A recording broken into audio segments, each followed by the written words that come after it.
அன்புடன் கோவிந்தராஜுலு. இன்று செப்டம்பர் மாதம் 27ஆம் தேதி, புரட்டாசி மாதம் 11ஆம் தேதி, வெள்ளிக்கிழமை காலை வானிலை நிலவரம். அதிகாரப்பூர்வ வானிலை அறிக்கைக்கு இந்திய வான்வெளி அறிக்கையை பார்க்கவும். சரி, இப்போ காற்று சுழற்சி இலங்கை கிட்ட உருவாக ஆரம்பிச்சிச்சு. நேற்று எதிர்பார்த்த மழை பெய்யல, கள்ளக்குறிச்சி வரைக்கும் பெஞ்சிட்டு போயிடுச்சு, டெல்டாவுக்கு வரலை. ரைட்டுங்களா? இது வானிலை என்பது மாற்றம் தானே. இப்போ அந்த சுழற்சிங்கிறது 2 சுழற்சியாக இருக்குது. அதாவது மன்னார் வளைகுடாட்ட ஒரு சுழற்சி, இலங்கைக்கு தென்கிழக்க ஒரு சுழற்சி இருக்குது. ரைட்டுங்களா? இது ரெண்டும் தான் ஒன்று சேரப்போகுது. இதே பொசிஷன் இப்போ தென்மேற்கு பருவமழை காலம் இல்லாமல் வட கிழக்கு பருவமழை காலமாக இருந்துச்சுன்னா டெல்டாலாம் வெள்ளப்பெருக்கு ஏற்படுத்துகிற அளவுக்கு மழையை கொடுத்துருக்கும். ஆனால் இங்கே ஒரு சிம்டமுமே தெரியல. அந்த மாதிரி இருக்குது. இதை என்ன பண்ணால் அனுபவத்தில் தான் கற்றுக்கணும்.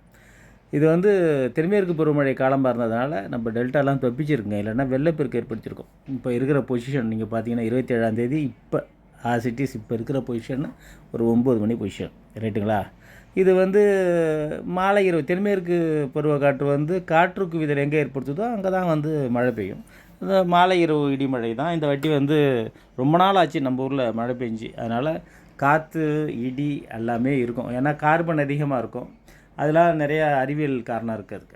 அதனால் அந்த கார்பன் இடியாக இடித்து மழை பெய்யும். மழை பெய்யறதுக்கு முன்னாடி காற்றடிக்கும். இது எல்லாமே டெல்டா மாவட்டங்களில் விட மத்திய மாவட்டங்களில் அதிகமாக இருக்கும். டெல்டா மாவட்டங்களில் சுமாரான மழை, சும்மா 10 சென்டிமீட்டர் 5 எல்லாம் பெய்யாது. அதிகபட்சம் 5 சென்டிமீட்டர் பெய்யும், அவ்வளோதான். இன்றைக்கி ஒரு நாள் பெய்யுங்க. அப்புறம் நாளைக்கு மாலை இரவு மழை இருக்குது. லேசாக தான் இருக்கும். 29 லேசாக மழை இருக்கும். அதுக்கப்புறம் 30ஆம் தேதி இரவு நள்ளிரவு விடியற்காலை, அதாவது 30ஆம் தேதினா 29ஆம் தேதி நைட்டு, 29ஆம் தேதி நைட்டு 30ஆம் தேதி காலை, அதாவது திங்கட்கிழமை காலையில் இருக்கும், அவ்வளோதான். அதுக்கப்புறம் 1, 2, 3 மழை இல்லை. இப்போ மேப்பே பார்ப்போமே. இப்போ 27 நம்ம மழை இருக்குது, பார்த்துட்டோமா?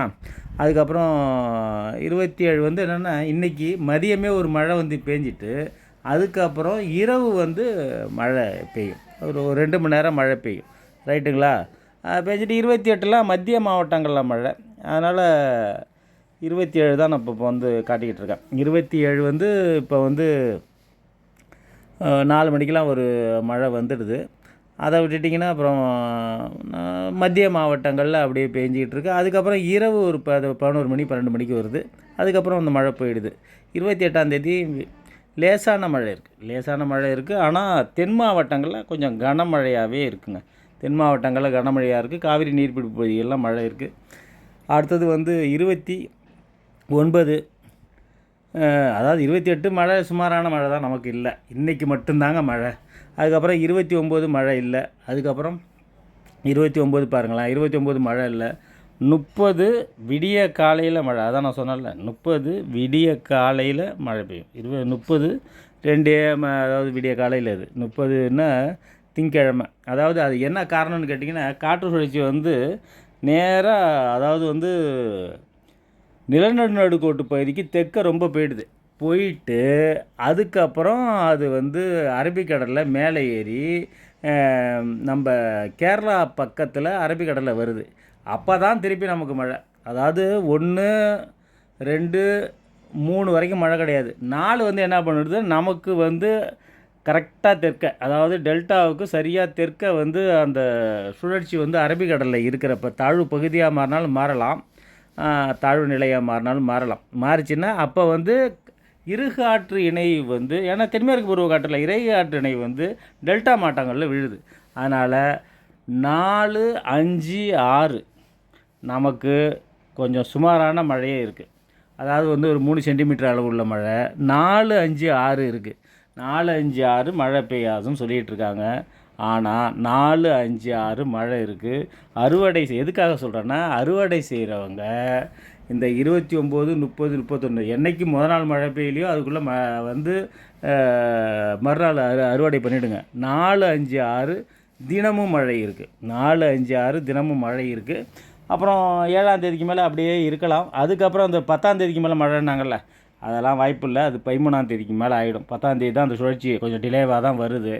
அதனால் வந்து இந்த 3ஆம் தேதி கூட நமக்கு இல்லை. 3ஆம் தேதி கூட வட மாவட்டங்களில் தான் மழை. 4, 5, 6 நமக்கு கன்ஃபார்மான மழை. அதுக்கு காரணம் என்னன்னு கேட்டிங்கன்னா, இந்த சுழற்சி வந்து ஒரு தாழ்வு பகுதியாகவோ தாழ்வு நிலையாகவோ மாறி கேரளா கிட்ட வர்றப்ப, அதாவது புல்லிங் எஃபெக்ட்னு சொல்லுவாங்க. காற்றை வந்து இழுக்கிறதுனால, எங்கேருந்து இழுக்கிறதுனால, வங்கக்கடல்லேருந்து இழுக்கிறதுனால, இது வந்து தென்மேற்கு பருவக்காற்று அப்படி சுற்றிட்டு போய் அப்படி இழுத்துட்டு வர்றதுனால, அந்த நீராவி காற்று வந்து இது 2 காற்று இணை வந்து டெல்டா கரையோரங்களில் நடக்க போகுது.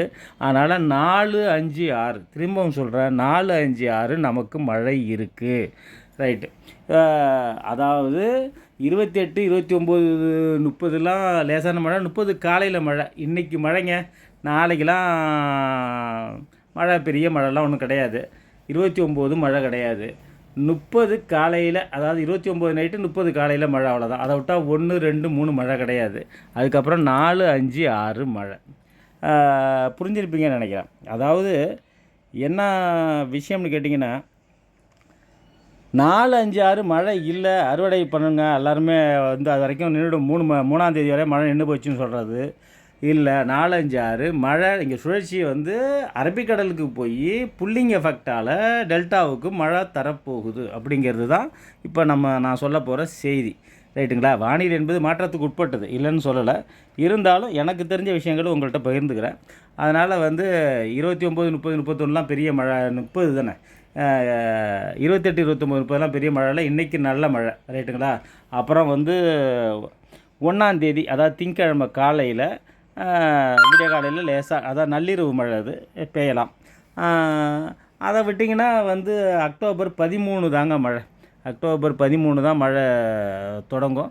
அது வந்து கொம்பு சுற்றி அடிக்கிற மழை. அதுக்கப்புறம் 23 தான் வந்து வடகிழக்கு பருவமழை தொடங்கும். 18ன்னு சொல்கிறாங்க. சான்ஸ் இருக்கலாம், இல்லைலாம் நம்ம மறுக்க முடியாது. என்னுடைய கணிப்புப்படி 23 தொடங்கும். அதுவும் லேசாக தான் இருக்கும். 31 வரைக்கும், தீபாவளி வரைக்கும் லேசாக இருக்கும். அதுக்கப்புறம் திரும்பவும் சொல்கிறேன், நவம்பர் 10, ஐப்பசி 23, அதை விட்டிங்கன்னா கார்த்திகை 3, நவம்பர் 20, 25 தேதி கார்த்திகை 10 தேதிக்குள்ளே ரெண்டுமே ஒரு புயல் நிகழ்வு, காற்று நிகழ்வாக கூட இருக்கலாம். ரெண்டுலேயுமே மழை இருக்குது, கடுமையான மழை இருக்குது. அதை எதிர்கொள்ள தயாராகும். அதற்கான முன்னேற்பாடுகளை விவசாய பெருமக்கள் செய்து கொண்டு, பொதுமக்களும் தான் செய்து கொண்டு இருக்குமாறு அன்புடன் கேட்டுக்கொள்கிறேன். இது வந்து என்னான்னு கேட்டிங்கன்னா, இது வந்து ஒரு அஃபிஷியலாக சொல்கிறது இல்லை, என்னுடைய தனிப்பட்ட வானிலை அறிக்கை. அதிகாரப்பூர்வ வானிலை அறிக்கைக்கு இந்திய வான்வெளி அறிக்கையை பார்க்கவும். அதாவது வந்து மழை இருக்குது, புரிஞ்சிருப்பீங்கன்னு நினைக்கிறேன். நன்றி, வணக்கம்.